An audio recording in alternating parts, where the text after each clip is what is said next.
Quisiera invitarle a que hagamos una oración, ¿les parece? Para partir este tiempo y pedirle al Señor que no solo hable y ministre nuestro corazón, sino también Él nos transforme con el poder de su presencia y su palabra. Padre, queremos darte a ti la gloria, la honra, la alabanza. Señor, que hoy día nuestro corazón no solo anhele escucharte a ti, sino realmente también ser moldeado, transformado por lo que tú quieres, Señor, cambiarnos. Espíritu de Dios, transforma nuestra vida. No queremos escuchar una palabra más tan solo por escucharla, sino realmente que esa palabra se haga viva en nuestro corazón.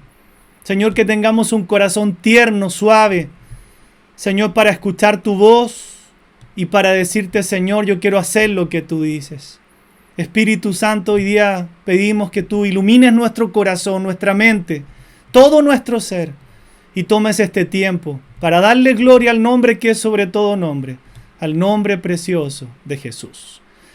Amén. Una evaluación de los convertidos en Corinto, ¿no?, demuestra algo muy claro: la mutua oposición entre la sabiduría humana y la sabiduría divina. Si ustedes ven todo el contexto de este pasaje, se dan cuenta que dice que Cristo es poder de Dios y sabiduría de Dios. ¿No es curioso que solo unos pocos procedían del mundo de la cultura y de las esferas sociales más sofisticadas de ese tiempo, ¿no? Y la esencia de la verdadera sabiduría reside en el conocimiento y en los caminos de la voluntad de Dios. Y por tanto nosotros debemos aprender a vivir en armonía con esa realidad creada por Dios.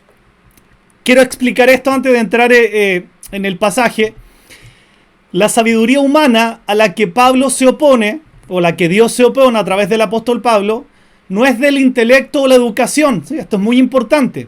¿Sí? O sea, no es que Dios se oponga a que usted sea realmente una persona capacitada, calificada, ¿no?, sino que a lo que la palabra de Dios se opone es a la falsa independencia humana con respecto a Dios y a la tendencia a la autosuficiencia, que es muy distinto, ¿no?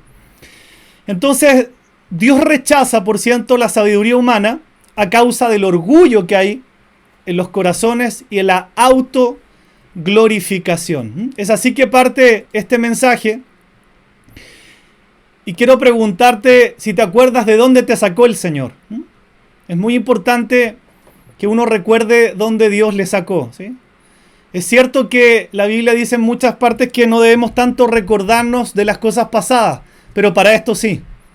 Para esto es un consejo recordar las cosas pasadas, para que tú puedas glorificar a Dios al recordar de dónde Él te sacó.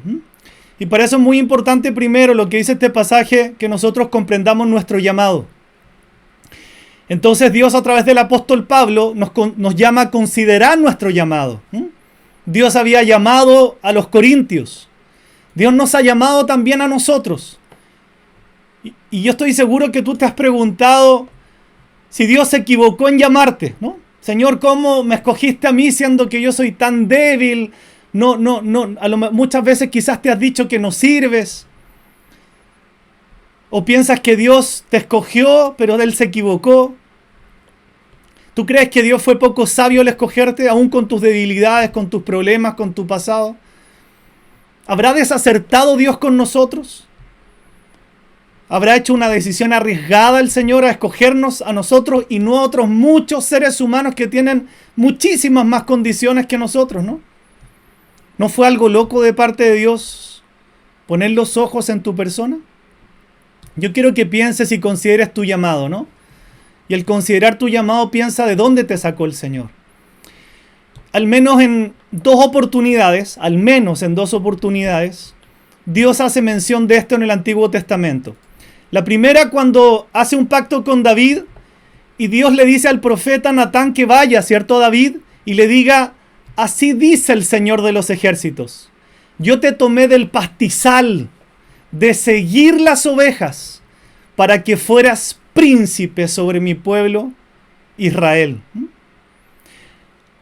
Otra oportunidad donde Dios hace mención en el Antiguo Testamento tiene que ver cuando le habla a todo el pueblo de Israel, y en Isaías capítulo 51, los primeros 2 versículos, dice: mirad la roca de donde fuisteis tallados, y la cantera de donde fuisteis excavados. Mirad a Abraham vuestro padre, y a Sara, que os dio a luz. Cuando él era uno solo, lo llamé, y lo bendije, y lo multipliqué. Yo quiero partir con esto porque Dios nos llama a la reflexión para contemplar la posición que tenemos ahora. Yo no sé si tú eres nuevo o nueva, llevas poquito tiempo, eres producto de la pandemia, o eres de las personas que llevan muchísimos años en la vida del Señor, ¿no? Pero aun si eres nuevo o nueva, o eres muy antiguo o muy antigua, Dios quiere que nosotros reflexionemos acerca de dónde Dios te sacó, ¿no? Y que tú no te olvides de eso. Si hay un buen consejo, un buen principio para mirar el pasado, es este: saber de dónde Dios te sacó y cómo era tu vida cuando Dios, por su pura gracia y su pura misericordia, te escogió, te llamó y más encima te bendijo. Hay un problema en esto del llamado, que es el orgullo, ¿no? Que suele suceder que cuando nosotros triunfamos en la vida, nos olvidamos de nuestros orígenes, ¿cierto? Quizás tú cuando llegaste al Señor no tenías trabajo, nadie te tomaba en cuenta, no lo sé, ¿sí? Pero sí sé que cuando nosotros empezamos a tener logros en la vida, Dios nos empieza a bendecir, automáticamente nos olvidamos de eso. Nos olvidamos de dónde Dios nos sacó. A veces nos creemos victoriosos por nuestros propios esfuerzos, y nos pasa a todos, ¿no? Creemos que todo lo que hemos logrado en la vida cristiana aún ha sido parte de nuestros esfuerzos, ¿cierto? Y de todo lo que nosotros hemos hecho. Y nos olvidamos de la gracia del Señor. Empezamos a poner la confianza en nuestra debilidad, en nuestra sabiduría, en nuestra experiencia. Y nos olvidamos de dónde salimos.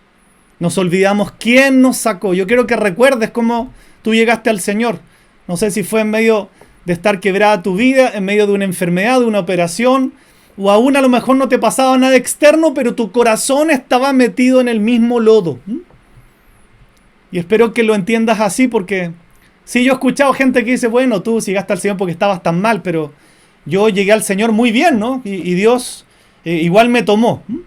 Eso no hace otra cosa que exponer el gran orgullo que puede haber en un ser humano, ¿sí? Todo ser humano, dice la palabra, antes del Señor estaba muerto en delitos y pecados. Todo ser humano sin el Señor, antes que Dios te llamara, estaba metido en un verdadero barro. Entonces nos olvidamos de todo, ¿no? Nos olvidamos de las personas que en ese momento se dejaron usar por el Señor para traernos a los caminos de Dios. Nos olvidamos de cuánta gente se esforzó, ¿cierto? Nos olvidamos de las personas que estuvieron involucradas en esta cosa, y nos olvidamos finalmente de Dios.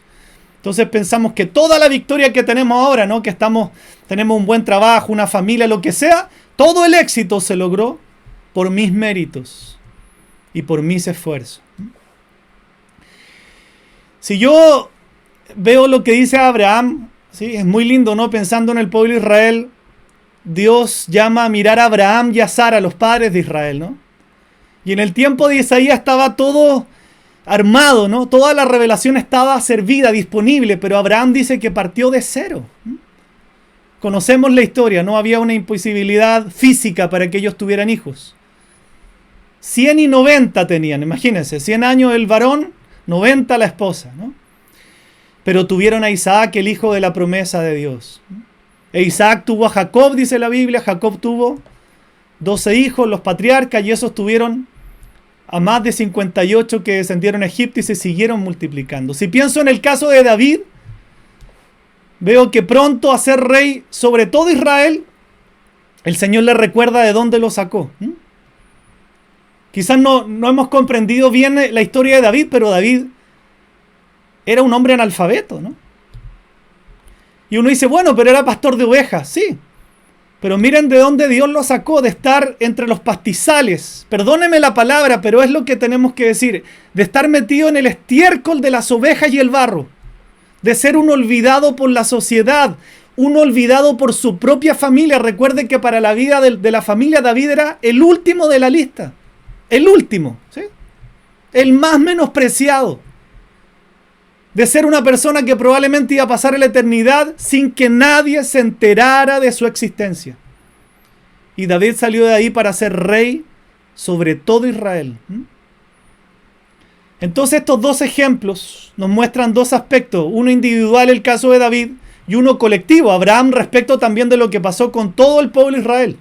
Entonces sí es bueno mirar nuestro pasado, pero para esta labor, para este objetivo, ¿sí? No para lamentarnos, no para mirar las cosas que vivimos. Sí es bueno mirar el pasado, si ese pasado está centrado en recordar de dónde Dios me sacó. No debemos mirar el pasado para quedarnos pegados en él, ¿no? Como mucha gente le pasa y está rumiando nuestra amargura y está recordando lo que viví y lo que me hizo una y otra persona. No, el consejo entonces no. Debemos estar mirando nuestro pasado para recordar de dónde Dios nos sacó. Porque nos olvidamos, ¿no?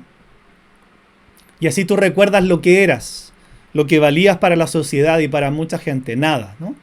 Y lo que hizo Dios entonces a través de tu vida, a través de creer en Él. El Señor Jesús en Mateo 11:25, recuerdan que dice: te alabo, Padre, Señor del cielo y la tierra, porque escondiste estas cosas de los sabios de este mundo, de los entendidos, y las revelaste a los niños. Esta mirada del pasado es bueno porque es un trato a nuestro orgullo. Yo por lo menos tengo bien claro de dónde el Señor me sacó, y espero que tú también lo tengas bien claro, ¿no? Yo era un hombre absolutamente perdido en la vida. Y uno puede decir, pero tenía su cosa, su trabajo, sus éxitos del mundo. Sí, pero quiero entender lo que dice la Biblia. Eso no vale nada. Era un hombre que estaba en la perdición. Era un hombre que estaba en el barro, ¿sí? Y hoy día no tengo más que agradecerle al Señor. Dios me ha dado una preciosa familia en la iglesia. Dios me ha dado la salvación, que es lo más importante.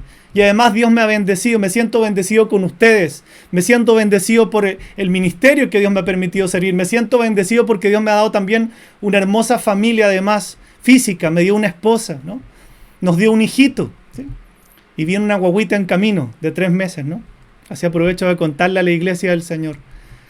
Entonces digo, Señor, yo tengo bien claro de dónde tú me sacaste, ¿sí? Y la vida de bendición que tú me has dado. Pero no se olvide de dónde Dios le sacó. Quizá ante nuestros propios ojos uno a veces se cree grande, ¿cierto? Se cree importante, ¿no? Va alcanzando logros, títulos, muchas cosas, y uno empieza a creerse superior a otros, ¿no? Pero qué importante es recordar lo que Dios le dice a David, ¿sí? Yo te tomé del pastizal, de seguir las ovejas, para que fueras príncipe sobre mi pueblo Israel. Déjenme ver si tengo el versículo aquí de nuevo para ponerlo. Mire qué importante, porque nos dice aquí en este pasaje, ahí estoy, ya lo encontré. Dice, de seguir las ovejas, de detrás de las ovejas. Cuando Jesús da la parábola del buen pastor, ¿recuerdan? Dice, cuando saca todas las suyas, el pastor va delante de ellas y las ovejas lo siguen porque conoce su voz. El buen pastor va delante de las ovejas, pero ¿dónde estaba David? Detrás de las ovejas. O sea, ni siquiera era un buen pastor. Ni para pastor de ovejas calificaba a David. Las ovejas no lo seguían, él andaba caminando detrás de las ovejas. O sea, piensa en la realidad, estoy hablando del rey David. Él andaba siguiendo las ovejas, no las ovejas al pastor, ni para eso servía. Y él se podía a lo mejor haber jactado de que había matado al león y al oso, pero era un pésimo pastor. Usaba las ovejas finalmente como su escondite. Se refugiaba detrás de ellas. ¿No era su vida en el Señor antes así? ¿O puede ser la vida suya a lo mejor ahora? Usted se esconde detrás del estudio, se esconde detrás de sus talentos, se esconde detrás de sus dones, se esconde detrás de su trabajo, se esconde detrás del dinero. Porque está entendiendo en su corazón que sin el Señor no es nada. Pero eso no nos sirve andar detrás. Ya el Señor nos llamó. Yo después que vi que Dios llamó a David, él nunca más se escondió, nunca más dudó detrás. ¿Sí? Fue el último, pero Dios lo honró, ¿no? Y Dios escoge gente así. para que no se enorgullezca de lo que hace. Entonces finalmente las ovejas para David, que eran una excusa, algo que usaba contra su sentimiento de inferioridad que lo envolvía, absolutamente. David usaba a las ovejas para esconderse y para huir de la realidad de su hogar. Y por eso el mismo rey David en los Salmos dice algo que conocemos tanto: aunque mi padre y mi madre me abandonaran, el Señor me recogerá. Usted se puede preguntar cuál es el recuerdo de David sobre su padre y su madre, ¿no? David era un muerto en vida, abandonado por los padres, el menor de la familia, el menospreciado, el que estaba con los animales. Más encima era pésimo pastor porque andaba detrás de la oveja y no delante, aborrecido por sus hermanos. De lo único que podía jactarse es que había matado al oso y al león. Pero eso no quitaba lo que había en su corazón, no quitaba ese vacío horroroso que había en el corazón de David. Tenía falta de afecto en su vida, desinterés hacia su persona. Pero ¿cómo lo trataba él? Se camuflaba. Cuidado con ese principio. Cuando nos camuflamos, nos escondemos detrás de nuestro activismo. Porque lo que estamos haciendo finalmente es ilustrar nuestra necesidad. Mire lo que dice Job 34:19. Cuanto menos a aquel que no hace acepción de personas, de príncipes, ni respeta más al rico que al pobre, porque todos son obra de sus manos.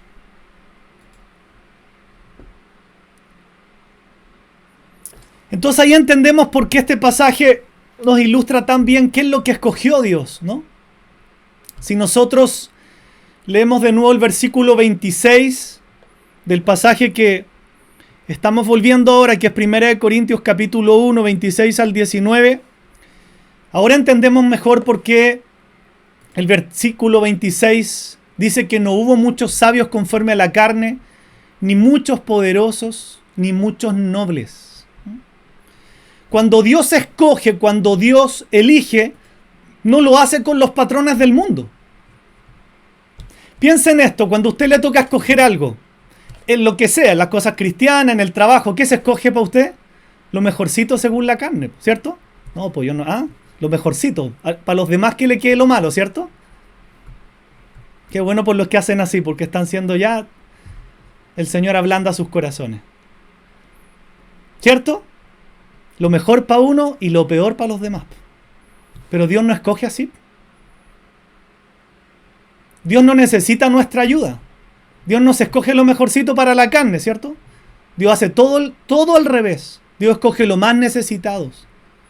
Entonces Dios nunca escoge según nuestra lógica. Si hay un propósito en mente, que nosotros vemos en los versículos siguientes, entendemos que el Señor se escoge lo peor, ¿sí? Y eso nos duele. ¿Y por qué nos duele? Porque atenta contra nuestro orgullo. Saber que Dios escogió lo necio, lo débil, ¿cierto? Lo menospreciado. Pero muchos siguen pensando que Dios se hizo un favor con ellos, ¿no? Yo me ha tocado escuchar de varias personas que me dicen: yo entiendo tu testimonio, ¿cierto? Y llegaste mal al Señor. Pero no, yo no llegué así, yo no estaba mal cuando llegué al Señor. Dios mío, ¿no? A lo que puede llegar el orgullo humano. O sea, yo estaba súper bien, he sido siempre cristiano, ¿cierto? Como que ahora he profundizado nomás en el Señor. Pero siempre he sido de Dios, ¿no? Y siempre he estado bien. A lo que puede llegar el orgullo humano, ¿no? Entonces, por eso es entendible lo que en el versículo 27 y 28 debemos asumir como una realidad, ¿no? A pesar de todos los calificativos, la palabra de Dios dice que Dios ha escogido lo necio del mundo para avergonzar a los sabios. Y Dios ha escogido lo débil del mundo para avergonzar a lo que es fuerte. También Dios ha escogido lo vil y despreciado del mundo, lo que no es, para anular lo que es. ¿Con qué fin? ¿Con qué propósito? Para que nadie se jacte en su presencia. Para que tal como está escrito, el que se gloría en el Señor, ¿no? Es fácil ver el orgullo en otros, pero no en uno, ¿cierto? Por supuesto. Pero a veces uno se da cuenta, ¿no? Porque uno, a veces en las redes sociales ve personas que están constantemente haciendo esto es lo que yo hago, ¿no? Y exponiendo sus logros y su agenda, ¿sí? Y sus labores, ¿sí? y diciendo gracias Señor, pero finalmente lo que están es ilustrando un orgullo donde lo que menos hacen es darle gloria a Dios.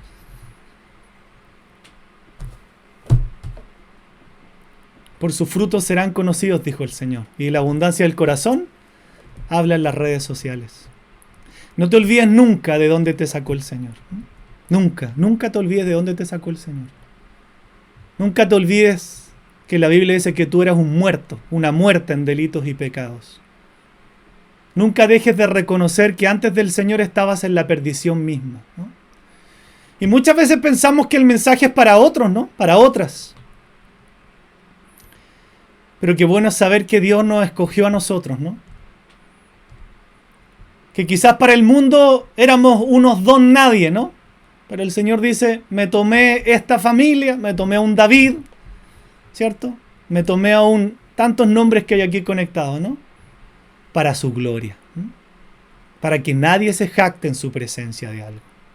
O sea, piensen lo que dice la palabra, para que nadie se jacte, ¿sí? Para que nadie se jacte de uno, sino que el que se gloríese en el Señor. ¿Se acuerda cuando Jesús aún vinieron los discípulos y empezaron a hacer alarde? ¡Ay, Señor, en tu nombre, cierto! En tu nombre hemos hecho tantas cosas. Y el Señor le dijo, no se jacten de nada. De lo único que se pueden jactar es de que sus nombres estén escritos en el libro de la vida. Y eso es por obra de Dios. Eso es por gracia de Dios, nada más. Porque para que nuestros nombres estén escritos en el libro de la vida, nosotros no hemos hecho absolutamente nada. ¿Qué les estaba diciendo Jesús? Lo mismo. Aprendan a no jactarse de nada, ¿sí? Porque estaban en el lodazal y por gracia nosotros hoy día estamos en la iglesia del Señor. Ayer una persona pudimos hablarle del Señor. Yo le agradezco porque qué importante es compartir el Evangelio. Uno va aprendiendo y uno dice, Señor, qué importante. Llevaba muchos años de cristianismo, de muchas cosas. Pero yo le pregunté, ¿conoce el Evangelio? Me dijo, no. Qué importante, ¿no? Una persona puede llegar 10, 15 años de cristiana y no entender el Evangelio. Entonces Dios me permitió compartirle el Evangelio, ¿no? En 5 minutitos. Pero ¿qué es lo importante? Y lo quiero enlazar con esto. Que siempre el ser humano va a querer autojustificarse, ¿cierto? Entonces es importante que entienda el Evangelio, que no hay forma que un ser humano, por más que lo que haya hecho, merece el cielo. Entonces me dijo, es que yo no creo que haya un Dios tan malo que haya un infierno. Entonces me permitió, y como fue corazón abierto, y le dije, bueno, ¿quieres que el Señor sea justo entonces? Mira, no deberíamos estar ni siquiera aquí conversando. Si fuera por plena justicia, por plena santidad de Dios, nosotros deberíamos estar exterminados en el infierno, y eso es lo que nos corresponde. Me dice, ¿y dónde está el amor de Dios? El amor de Dios está en que Él no cambia su santidad, no cambia su justicia, y en que aún nosotros siendo pecadores, Él mandó a pagar a Cristo por nosotros. Le dije, ¿eso no te parece amor de Dios? ¿Te parece que Dios es malo? Ah, no, me dijo. Si yo le doy gracias todos los días a Dios porque amanezco viva. Bueno, qué importante es que entienda el Evangelio entonces. El amor de Dios no reemplaza su santidad. ¿Por qué? Porque el ser humano siempre se quiere jactar, ¿se entiende? Se quiere justificar. Yo no he sido tan malo, tan mala, ¿cierto? ¿Cómo Dios me va a mandar al infierno? Cuando la Biblia es clara, y compartir el Evangelio también es decirle, la Biblia es clara en decir que todos somos pecadores y estamos destituidos de su gloria. Nadie puede ir al cielo sino a través de la obra de Cristo. Entonces, es cierto que hoy muchas personas logran tremendas metas, ¿no? Es cierto que hoy día muchas personas tienen tremendos esfuerzos, tremendos logros. Gloria a Dios que así sea. Dios no está en contra de eso. Lo que Dios está en contra es cuando esos logros tú lo usas para ser autosuficiente. Cuando esos logros te los imputas a tu esfuerzo. Cuando esos logros tú los usas ahora para caminar lejos de Dios y te olvidas del primer amor. Te olvidas cuando caminabas en el mismo barro, ¿no? Eso es lo que Dios realmente resiste. Entonces, a nosotros que somos cristianos, Dios nos llama a recordar de dónde salimos, ¿no? Para estar constantemente agradecidos a Él por lo que Él hizo con nuestras vidas. Yo quiero que tú pienses en ese momento cuando llegaste al Señor, ¿no? Quisiera que pensara en eso cuando tú llegaste al Señor. ¿Cómo estaba tu vida? Y a lo mejor estaba bien, pero ¿dónde estarías hoy día, no? Con esas super decisiones que ibas a tomar y con esa super vida que tú creías que estabas bien, ¿no? Entonces cuando vemos que este pasaje parte, ¿no? Diciendo, miren hermanos, vuestra vocación, ¿no? O sea, consideren su llamado. Nosotros nos damos cuenta que el principal llamado es a la comunión con el Señor, por cierto. Es lo que no debemos obviar. Eso sigue siendo muy cierto, ¿no? Pero Dios nos está diciendo que recordemos nuestro llamamiento. Que recordemos nuestro llamamiento. Cuando nosotros crecemos en autoglorificación, cuando crecemos en darnos la gloria a nosotros, en darnos todos los méritos nosotros, y estoy seguro que aquí hay muchas vidas que Dios ha bendecido y que son muy distintas a cuando llegaron al Señor. Gloria al Señor por eso. El punto es que tú puedes pensar que todos esos logros han sido parte de tu esfuerzo y tu sacrificio, ¿no? Y dejas de darle gloria a Dios. Y te acuerdas que eras como David. No solamente estabas metido en el estiércol, el pastizal, sino que además estabas detrás de la oveja escondido. Porque nadie daba un peso por ti. Aunque tú piensas que a veces, sí, mucha gente daba pesos por ti. Pero nadie daba un peso por ti. Y eso te hace rendirle tu corazón al Señor y darle toda la gloria. Porque si nosotros crecemos en orgullo, ¿qué va a pasar? En vanagloria, ¿no? Aún ni siquiera uno debería jactarse de decir públicamente cuánto tiempo yo paso con el Señor y cuánto tiempo paso orando y leyendo la Biblia. Esa es pura jactancia, puro orgullo y pura mentira. Eso está en la intimidad con el Señor. Eso es orgullo que crece. ¿Y eso qué hace? Corta la comunión con Dios, porque Dios resiste al soberbio, ¿cierto? Lo mira de lejos. ¿Y qué hace eso? Que nos olvidemos de nuestra dependencia del Señor. No importa lo que Dios te haya bendecido, eso es bueno. Lo peligroso es cuando tú dejas de depender del Señor, porque ahora tú tienes un tremendo talento, un tremendo trabajo, entonces ya se te olvidó la oración del Padre Nuestro, ¿cierto? Como Dios te ha bendecido, tú ya no le pides al Señor que te dé el pan de cada día. Pues ¿cómo le vas a estar pidiendo eso al Señor? ¿No? Ahí está el punto. Te vuelves orgulloso, orgullosa. Ya no le oras por eso, Señor, que nos falte sustento en la casa, si ya el Señor, ya estoy bien, ¿no?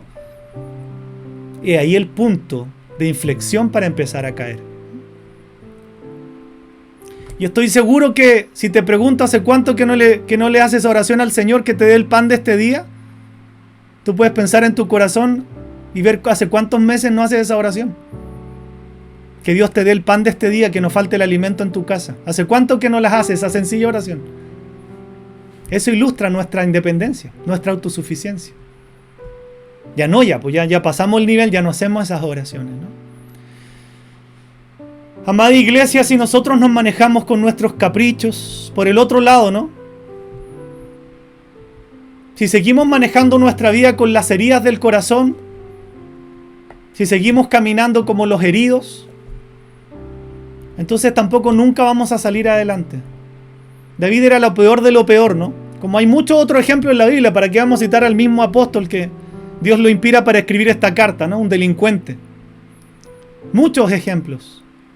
Pero ellos tampoco se quedaron pegados en la parte mala del pasado. Es que yo sufrí tanto, es que yo no tuve tal cosa, es que... Entonces seguimos con esa amargura. Es tan malo el orgullo de la autosuficiencia como la autocompasión. Son tan malos los dos extremos. Autovanagloriarnos y siempre andar llorando como que fuéramos lo peor de lo peor. Es que tú no sabes lo que yo he vivido, Alejandro. Tú no has pasado nada de lo que yo pasé. Qué bueno saber que hay gente que conoce la vida de uno sin saberla, ¿no? Se creen magos. Entonces, cuando caminamos así, sintiéndonos siempre los pobrecitos de la vida, ¿sabe qué pasa? Que no permitimos que el Espíritu Santo obre realmente en esas áreas de nuestra alma y que Jesús sea el Señor de ellas. Los dos lados son malos. Porque en ambos casos nos vanagloriamos o seguimos caminando, ¿cierto? Como los autocompasivos. Entonces seguimos siendo señores de nuestra alma. Porque ni a uno ni a otro lado dejamos que el Señor nos gobierne. ¿Cierto? Todavía somos señores de nuestra alma. Pero el tema es que no podemos seguir estando detrás de las ovejas. David salió de ahí. No podemos seguir caminando detrás de las ovejas. No podemos seguir con las excusas. No podemos seguir con los miedos. No podemos seguir ocultándonos de Dios. Muchos cristianos caminan ocultándose del Señor, ¿no? Y no estoy diciendo en lo físico, no estoy diciendo en los que no encienden las cámaras, no me refiero a eso, que también puede ser. Me refiero a lo espiritual. Vivimos escondidos. Vivimos en una cueva, en un escondite. No salimos ahí detrás de la labor que hacía David y nos metemos hasta detrás de las ovejas para que nadie nos vea. Hay una palabra en el Antiguo Testamento donde dice que cuando Dios llamó a Saúl y después de haber hablado Samuel al pueblo, buscaron a Saúl también.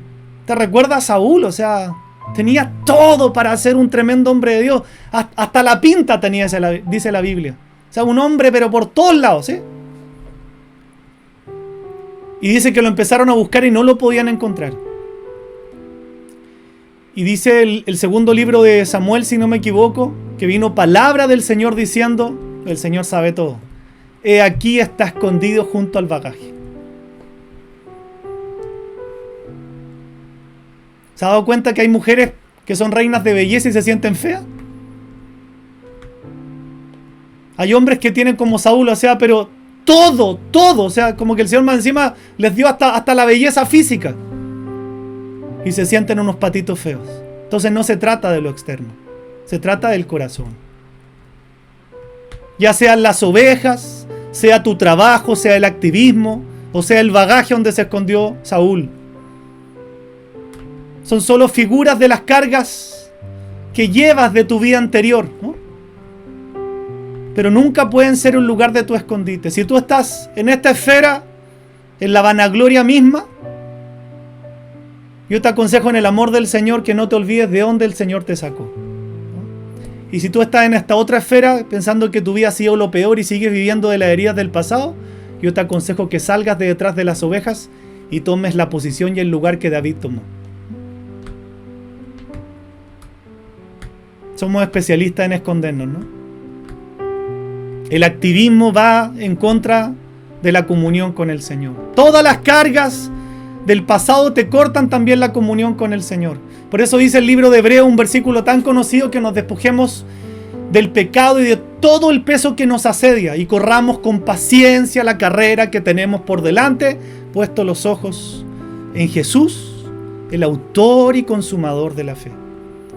Las cargas y el pecado te asedian a ti y a mí, te sitian, te encierran, no te permiten correr, no te permiten responder a este llamado hermoso que el Señor te está diciendo. No te llamé por ser bonito, ni el bueno, ni el más experto. No me llamo a esa gente. Yo me llamo a la gente débil como tú, necesitada como tú, débil como tú, para mostrarle al mundo que el poderoso es Dios.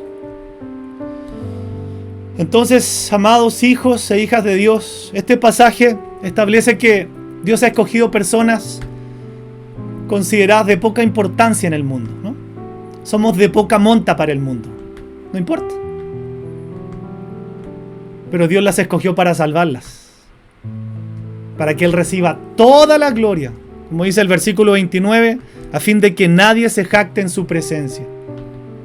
Para que, como está escrito, el que se gloríe en el Señor. Dios selecciona gente débil, común. Si nosotros vemos entre los seguidores de Corinto, había uno que otro que había sido gobernante de la sinagoga, uno que otro que había sido tesorero municipal, uno que otro que había sido comerciante importante, pero la gran mayoría de la iglesia de Corinto no tenía ninguna credencial, ni de títulos, ni de educación, ni de cultura social o religiosa. No quiere decir eso que Dios no quiere que su iglesia sea una iglesia educada y culta. Lo que está diciendo es que Dios no tiene un patrón de ese tipo para escogerte. Dios había escogido a los necios según el mundo para avergonzar a los sabios, ¿cierto? A los débiles para resistir a los fuertes, a los despreciados por la clase alta de la sociedad, para que los importantes y reconocidos por el mundo fueran puestos en su lugar. Entonces, el principal propósito de esta selección divina es que nadie se pueda jactar en su presencia. Y todos tenemos de eso, ¿no? Pero triste cuando lo hacemos público. Nos jactamos de todo lo que hacemos, ¿no? Digo, Señor, líbrame, ¿no? Porque también tengo de eso. Pero qué triste cuando lo hacemos público y somos cristianos, ¿no? ¿Por qué? Porque el Señor es el único que debe ser glorificado. El único. Él es el único que merece toda la alabanza. El Antiguo Testamento dice este mismo versículo, ¿sí? 2 veces: el que se gloría, gloríese en el Señor. O lo que dice Jeremías: si alguien tiene que gloriarse, gloríese en que conoce al Señor, nada más. Y por lo general, los que responden a esta palabra, ¿quiénes son? Los verdaderamente humildes. Los humildes según la Biblia, ¿cierto? Porque al orgulloso no le va a gustar decir: oye, Dios te escogió porque eras necio. No, yo siempre mira mis títulos y mis cosas, ¿no? Aparezco hasta en la radio, yo no diga eso de mí, ¿cierto? Los que responden a esta palabra son los humildes. El humilde de corazón. Y por eso quiero terminar recordando las palabras del Señor Jesús en el Sermón del Monte, cuando dice: bienaventurados, dichosos, felices los pobres de espíritu, porque de ellos es el reino de los cielos. ¿De quién? De los pobres de espíritu. Aquellos que reconocen que estuvieron en la bancarrota o aún siempre están en la bancarrota porque necesitan a su Señor. Aquellos que reconocen que por su fuerza han tratado de salir a flote y nunca pudieron. Aquellos que son capaces de reconocer que sus fuerzas nunca han sido suficientes.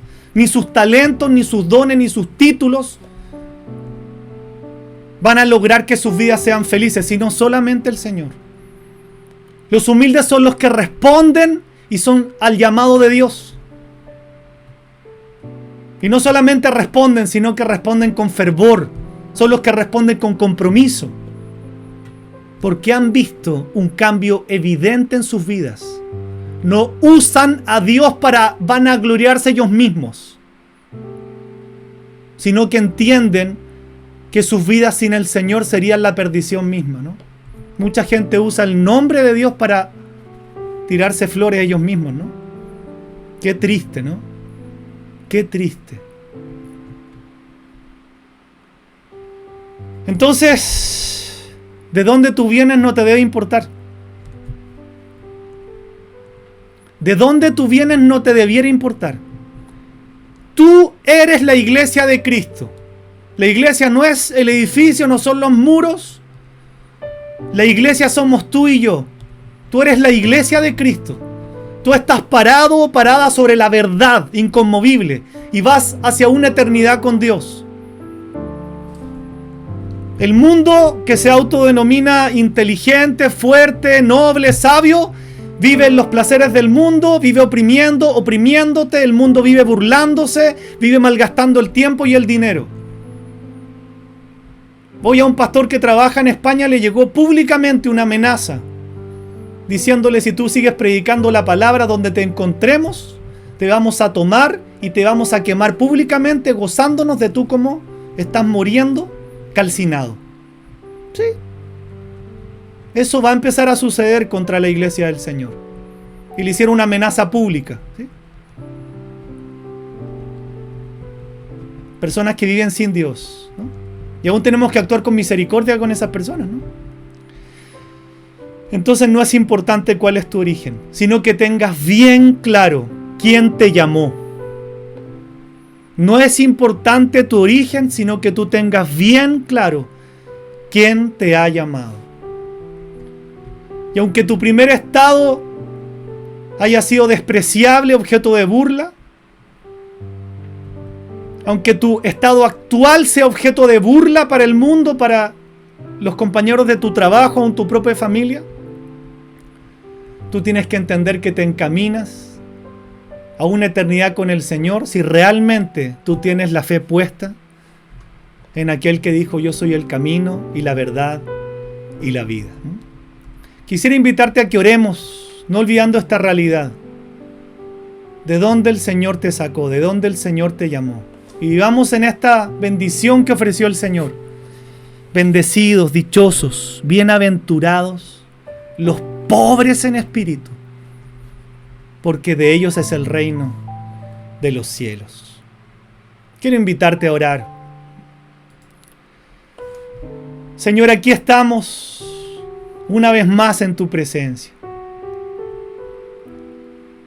Señor, el que es humilde, el que realmente es humilde de corazón, recibe con mucho gozo el saber que tú te fijaste en nosotros porque éramos lo peor de la humanidad, porque éramos los más débiles, porque éramos los necios, los menospreciados, los necesitados.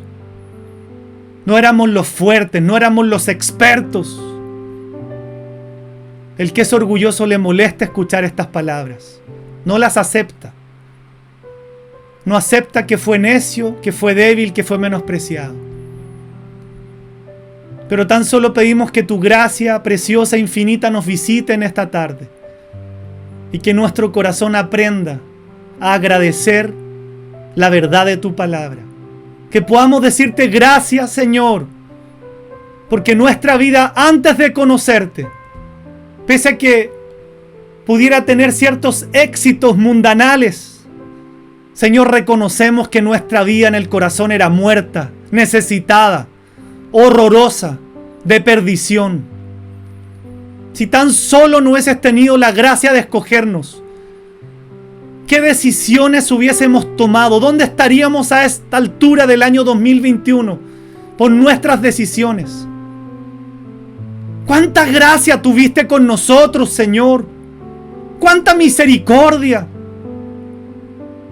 Señor, por tu presencia de saber que nosotros durante décadas te íbamos a fallar, íbamos a blasfemar tu nombre. Durante décadas íbamos a hacer lo más horroroso, íbamos a ofender tu corazón. Por tu presencia, dice tu palabra, igual nos escogiste. Siendo muertos en delitos y pecados, ¿qué viste en nosotros entonces para escogernos, para salvarnos? Es que fue tu pura gracia, Señor, tu pura misericordia. Señor, oramos en esta tarde para que nunca nos olvidemos de dónde tú nos sacaste. Y te pedimos perdón, Señor, porque nos volvemos orgullosos, nos volvemos independientes. Al principio de nuestra vida cristiana amábamos estar contigo, amábamos estar con la iglesia, amábamos todo. Pero como tú nos empezaste a bendecir, empezamos a caminar en forma autosuficiente. Y ya no nos sentimos tan necesitados de pedir el pan de cada día. Ya no nos sentimos tan necesitados de orar, de estar con la iglesia mientras más podamos, de rendirnos, de reconocerte. Señor, en esta tarde te pedimos perdón, porque queremos tener el mismo corazón que al comienzo. Queremos tener un corazón blando. Queremos vivir en la bendición que tú prometiste en el Sermón del Monte, que los pobres en espíritus iban a ser bienaventurados, dichosos, felices, bendecidos. Señor, pero aún vemos nuestro corazón y aún pedimos a ti que nos examines, porque a veces no somos pobres en espíritu. Nos olvidamos, Señor, de que estábamos detrás de las ovejas como David, metidos en el barro, en el lodazal. Nos olvidamos de donde tú nos sacaste. Nos olvidamos, Señor, de la vida pasada. Y nos escondemos en los logros, nos escondemos en la bendición, nos escondemos, Señor, en la vanagloria de esta vida y en el dinero que hoy tenemos y en los proyectos que tenemos. Ahí pasamos gastando el tiempo, escondidos como Saúl. Perdónanos, Señor. Yo pido tu presencia en esta tarde, en cada vida y en cada corazón que esté escuchando este mensaje. Porque solo tu presencia, amado Espíritu Santo, nos redarguye. Solo tu presencia nos cambia. Tu palabra, tu Espíritu tienen el poder de transformar nuestro corazón. Y eso es lo que queremos. No queremos este corazón orgulloso. No queremos este corazón jactancioso. que se vanagloria, Señor.